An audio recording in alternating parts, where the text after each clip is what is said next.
صحیح بخاری حدیث نمبر 16۔ ایمان کی مٹھاس۔ رسول اللہ صلی اللہ علیہ وآلہ وسلم نے فرمایا، 3 خصلتیں ایسی ہیں کہ جس میں یہ پیدا ہو جائیں اس نے ایمان کی مٹھاس کو پا لیا۔ اول یہ کہ اللہ اور اس کا رسول صلی اللہ علیہ وآلہ وسلم اس کے نزدیک سب سے زیادہ محبوب بن جائیں۔ دوسرے یہ کہ وہ کسی انسان سے محض اللہ کی رضا کے لیے محبت رکھے۔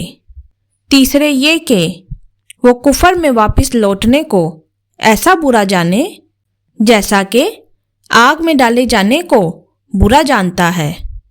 یہ حدیث ہمیں سکھاتی ہے کہ ایمان کی مٹھاس حاصل کرنے کے لیے سب سے پہلے دل میں اللہ اور رسول صلی اللہ علیہ وآلہ وسلم کی محبت سب سے زیادہ ہونی چاہیے۔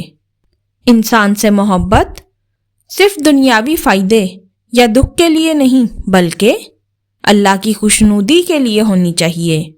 گناہ یا کفر میں واپس جانے کو دل میں برا جاننا ایمان کی گہرائی کی علامت ہے۔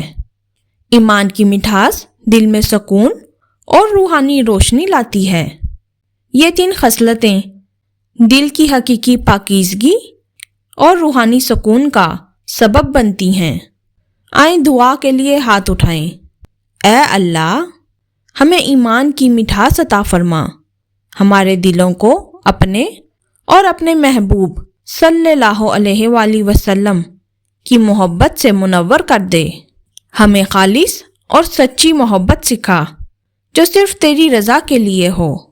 ہمارے دل میں کفر اور گناہ کے لیے نفرت پیدا فرما، اور ہمیں ہر لمحہ تیرے قریب رہنے اور تیری خوشنودی حاصل کرنے کی توفیق دے۔